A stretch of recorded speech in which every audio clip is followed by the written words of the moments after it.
हो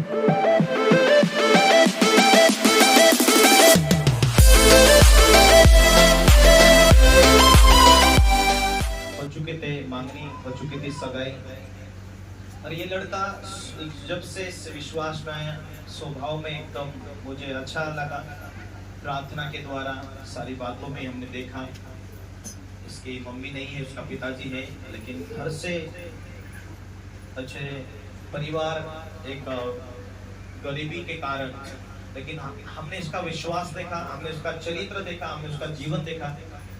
और रिबू जो बचपन से मेरी भांजी है, और उसका चरित्र, उसका जीवन का हम जानते हैं, और शुरू से ही रिबू हमारे साथ में सेवा करी। तो मैं सोच के रखा था, इतनी अच्छी लड़की जो स्वभाव में प्रभु के वचन के द्वारा चलती है, मेरे लिए भविष्यवाणी करती है, तो प्रभु ये लड़की के लिए मैं जहाँ भी इसकी सगाई करूँ, शादी करूँ, उसका भविष्य के लिए एक अच्छा लड़का मिले जो उससे मेल खाए। मैं पिछले दिनों से प्रार्थना करता रहा, और फिर जैसा ही ये लड़का हमारे साथ जब से संगति किया 6-7 सालों से, 8 सालों से, तब हमें इसका चरित्र को हमने 3-4 सालों से देखते रहे, 7-8 सालों से देखते रहे।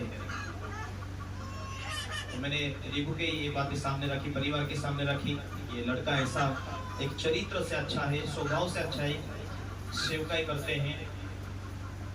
परिवार को पूछा, परिवार भी राजी बाजू भी, पवित्र आत्मा ने इस बातों को सहमति दिया शादी करने में। हालेलुया। तो प्रभु ने उसका चरित्र देखकर ऐसे लोगों को खड़ा किया जो उनके दीदी है, और दीदी का बड़ा भाई जो सरपंच है, सारा खर्चा उन्होंने उठाया। समथिंग शादी में 1 लाख रुपए से 1.25 लाख रुपए तक खर्चा हुआ, लेकिन वो लोगों ने खर्चा उठाया। और जो घर बनाना था, उन्होंने घर इतनी घाई किया कि 1-1.5 महीने में वो घर को पूरा करके दिया। हालेलुया। सारा साधन जब प्रभु साथ होता है, जो प्रभु के वचनों के प्रमाण से चलते हैं, प्रभु साथ में रहकर, एक भाई अचानक आया और 20,000 का मंगलसूत्र लाकर गिफ्ट दिया कि जा तेरे जीवन साथी को पहनाना करके। और इतने सारे बर्तन भी वहां आहिर आए। घर से लड़की का परिवार भी गरीब है, उसका भी पिताजी शांत हो गए कुछ 2-3 साल पहले, इसकी भी मम्मी नहीं है। तो प्रभु दोनों तरफ से अनाथ बच्चे हैं, हम लोग प्रार्थना करें प्रभु इनके लिए तो रास्ते खोल। और रिपिका के दोनों भाई है बड़े वाले, बहुत बच्चे प्यारे अच्छे हैं, वो भी अपने भांजे हैं, और हमेशा सारी बातों में हमारी आधीनता में रहते हैं। और बहुत सारे विश्वासी ने, जो भी जितने लोग थे, इतनी शादी धूमधाम से निकली और आशीष भरी थी। हालेलुया। और सारे लोग आने के भविष्य में हमेशा के लिए आशीष भरा रहे।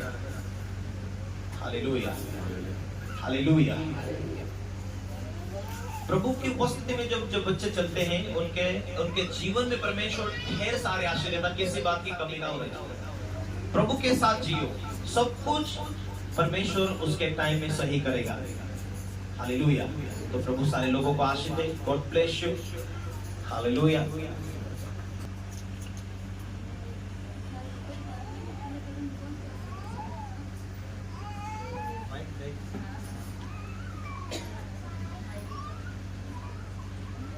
एक साल हो गए थे, मैं बीमार थी, मैं सिलाई काम करती थी, मैं बंद करती थी काम। बाद में मैं तो क्रिश्चियन हूँ, लेकिन शादी मेरी हिंदू में हुई। तो जैसे वो मेरे सास ससुर कहते वैसे मैं करी। तो देवी देवता है मेरे घर में, तो उनकी पूजा करती थी मैं, लेकिन फिर भी मेरा मन शांति में रहता था। इतना तकलीफ की पूछो मत इतना। तो वहाँ उनके सामने अगरबत्ती भी लगाना, दिया भी जलाना, लेकिन फिर भी शाम को रात में नींद नहीं आती थी। रात भर पूरे सपने, मरे लोग आते थे, बेकार सपने, रात भर नींद नहीं आती थी। तो 1 साल हो गई, मैं सिलाई काम भी बंद, सब बंद हो गया मेरा काम। खेत में जाना, वहाँ जाना, सब बंद हो गया।